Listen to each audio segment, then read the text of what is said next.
Minggu 16 Agustus 2015, penerbangan Indonesia kembali dilanda duka. Pesawat Trigana tipe ATR 42-300 dengan rute Jayapura Oksibil mengalami kecelakaan di distrik Okbape, Kabupaten Pegunungan Bintang, Papua. Pada saat pesawat dikabarkan hilang, penduduk di sekitar lokasi pesawat hilang memang mengatakan bahwa cuaca sangat buruk, awan hitam, dan angin berhembus kencang di Pegunungan Bintang. Tapi apa sebenarnya menyebabkan pesawat Trigana Air jatuh? Dan mengapa pesawat sering jatuh di daerah pegunungan?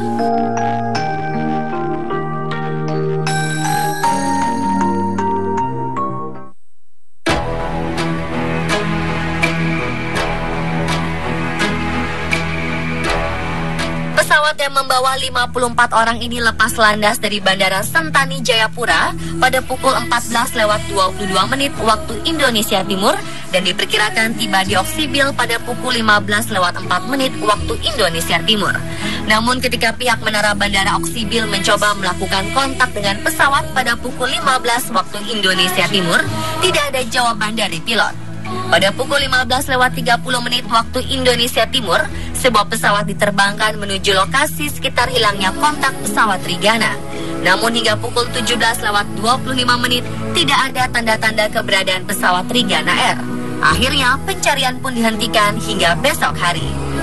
Senin pagi, serpihan pesawat ditemukan 7 mil dari landasan Bandara Oksibil, tepatnya pada koordinat 04 derajat 49 menit 289 lintang selatan, 140 derajat 29 menit 953 bujur timur.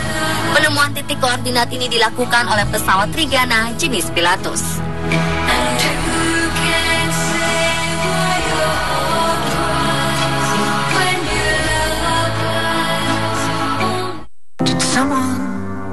Give you something to help you ease the pain.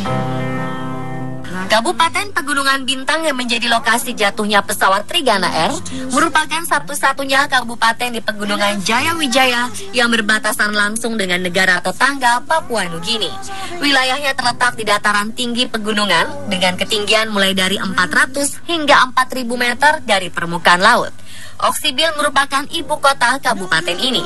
Karena wilayah pegunungan, hampir setiap distrik terdapat lapangan terbang. Namun tidak semua bisa disinggahi pesawat terbang. Beberapa hanya bisa untuk helikopter saja.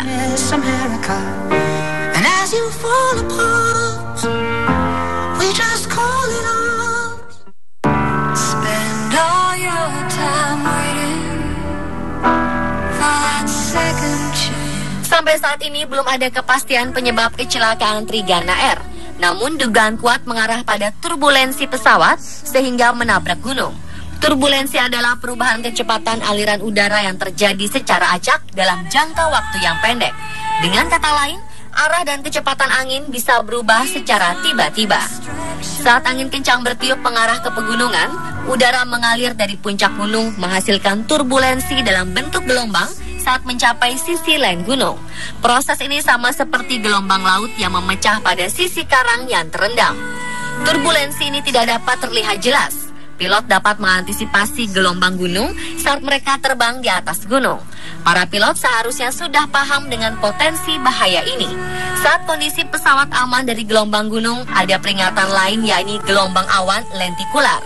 Awan lentikular adalah awan yang biasanya terbentuk di sekitar bukit dan gunung akibat pergerakan udara di kawasan pegunungan. Awan terbentuk ketika arus udara lembab dipaksa naik ke atas melalui pergerakan angin ke sebuah gunung. Awan ini berbentuk seperti laut yang berombak.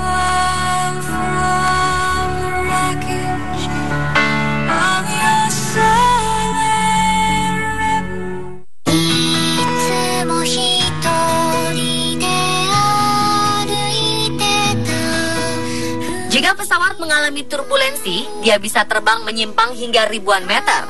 Inilah yang diduga terjadi pada pesawat Trigana Air. Kondisi alam Indonesia memiliki banyak pegunungan, membuat beberapa jalur penerbangan harus melewati pegunungan tersebut dan mengalami turbulensi. Tidak jarang, kasus kecelakaan pesawat karena turbulensi dan menabrak gunung terjadi di Indonesia. Pada 24 Juli 1992, Mandala Airlines menabrak Bukit Inahau saat akan mendarat di Bandara Patimura, Ambon. Seluruh 70 penumpang dan awak pesawat tewas. Saat itu sedang terjadi badai yang cukup parah. Pilot berusaha mendarat di Bandara Patimura, namun tidak melihat bukit yang dia lintasi. Akhirnya pesawat menabrak bukit tersebut.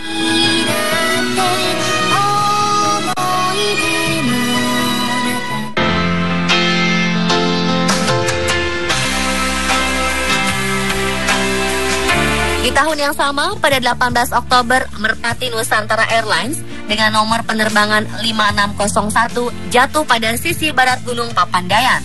Penerbangan yang berangkat dari Bandara Ahmad Yani ini seharusnya menuju Bandara Husein Sastra Negara. Namun pesawat menghadapi cuaca buruk di sekitar pegunungan dan menabrak gunung. Pesawat meledak dan menewaskan 27 penumpang dan 4 awak pesawat.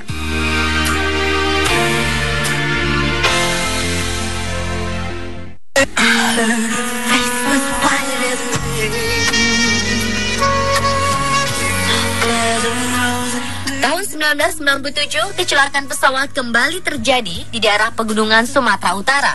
Garuda Indonesia dengan penerbangan GA152 jatuh di Desa Buah Nabar, Kecamatan Sibolangit, Kabupaten Deli Serdang, Sumatera Utara. Kecelakaan pesawat yang menewaskan 234 orang ini disebabkan karena cuaca buruk dan kabut asap tebal yang membuat pilot kehilangan pandangan mata. Pilot akhirnya dituntun dari menara pemancar, namun kesalahan komunikasi menyebabkan pesawat menabrak tebing dan jatuh. Pemirsa, manusia bisa membuat teknologi setinggi apapun, namun tetap tidak bisa melampaui alam semesta.